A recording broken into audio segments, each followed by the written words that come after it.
Donc bonjour, dans cette quatrième vidéo, on va parler des autres espèces de couverts végétaux, principalement la famille des composés, et puis après toutes les espèces un petit peu atypiques qu'on peut retrouver dans nos couverts.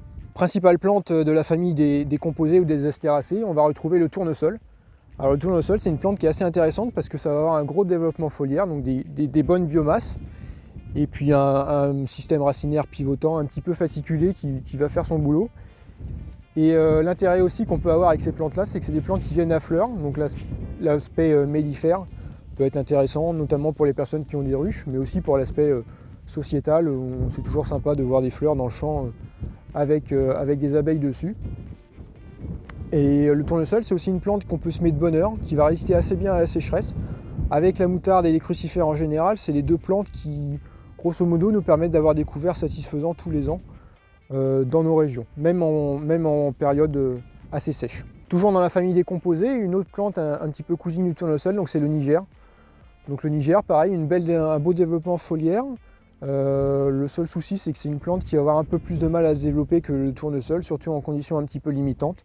Et puis c'est une plante qui est aussi très sensible au gel, donc facile à détruire comme le tournesol. Voilà, et ça fait des fleurs. Alors peut-être un peu plus tardif à floraison, mais ça fait des fleurs assez mellifères également. Alors autre représentant de la famille des composés ou des astéracées, donc ici ce qu'on peut retrouver, c'est le cartame. Alors le cartame, c'est une plante qu'on avait peu l'habitude de mettre dans nos couverts, on n'a pas eu de très bons résultats, mais force est de constater que cette année ça s'est plutôt bien développé. Alors c'est une plante qui ressemble plus à un chardon avec des petites épines, etc. C'est une plante qui est assez ligneuse aussi. On fait de l'huile avec les grains en culture principale. En termes de couvert, c'est plutôt un beau développement. Comme le tournesol, c'est un pivot qui va structurer le sol avec un petit peu de racines fasciculées.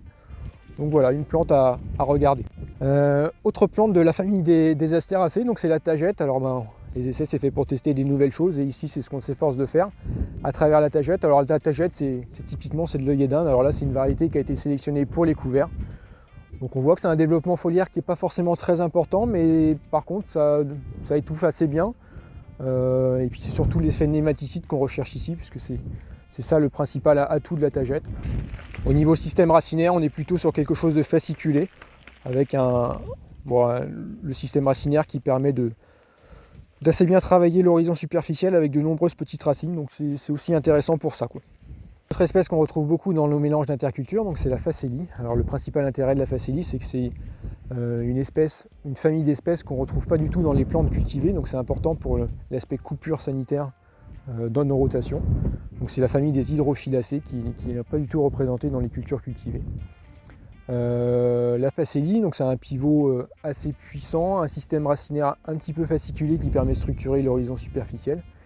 Et c'est surtout son aspect étouffement vis-à-vis des adventices, etc. qui peut être intéressant. Et puis quand elle arrive en floraison, il y a l'aspect mellifère qui est aussi très important. On voit qu'il y a plein d'abeilles qui viennent butiner les fleurs. C'est une plante qui est très très mellifère. En termes d'interculture, on peut aussi proposer du sarrasin. Alors le sarrasin, c'est une plante qui a un cycle très très court, donc il faudra semer très tard, plutôt dans les mélanges, on va dire début septembre, quelque chose comme ça. Bon, c'est un petit pivot, un développement foliaire qui est plutôt assez intéressant. Après, le problème, c'est que comme c'est une plante qui a un cycle court, ça vient rapidement à graines, donc il faut faire attention que la plante ne graine pas et que les repousses viennent concurrencer la culture suivante, puisque ça peut être, suivant la culture, ça peut être un petit peu compliqué à détruire, puisque c'est la même famille que les renouées. Donc à faire attention. Dans certains mélanges, on peut retrouver aussi le lin, donc des mélanges avec du lin. Donc, bon, ici il a versé, donc il est complètement à terre, mais sinon ça fait des plantes qui font 40-50 cm de haut avec un pivot, avec un petit pivot. Bon, l'aspect biomasse est limité, donc voilà, à regarder. Toujours à titre expérimental, on teste de nouvelles espèces, donc on a ici de la mauve, Pareil que la facélie, c'est une famille qu'on ne retrouve pas du tout dans les cultures qu'on peut cultiver dans nos régions, donc c'est important pour l'aspect coupure sanitaire. Et c'est une plante qui a un développement foliaire qui est plutôt intéressant, et c'est surtout son pivot qui va être très puissant, très profond, un peu comme une crucifère. Donc voilà, plante plutôt intéressante à regarder. C'est la première année qu'on l'a en test cette année, mais c'est à regarder. Alors de la mauve, vous en avez peut-être déjà entendu parler, mais c'est pas du tout la même, en tout cas c'est pas la même que celle qu'on peut retrouver dans les bas-côtés ou dans les bordures de champs. Celle-ci, c'est une mauve annuelle et qui gèle très facilement, donc pas de problème de repousse ou de destruction a priori. Autre plante un petit peu atypique, donc c'est le Kia, donc famille des Lamiaceae, donc comme la Facélie et la mauve qu'on a vu juste avant, famille qu'on ne retrouve pas dans les cultures cultivées dans nos régions, donc intéressant pour l'aspect coupure sanitaire. Famille des Lamiaceae, donc c'est un beau développement foliaire, à semer plutôt de bonne heure, à éviter les semis tardifs, et c'est surtout son aspect racinaire qui va être intéressant. On a voilà, un travail de l'horizon superficiel qui est très intéressant avec son système fasciculé, avec un petit pivot aussi. Donc voilà, intéressant pour cet aspect-là, un petit peu comme les graminées qu'on a vu tout à l'heure.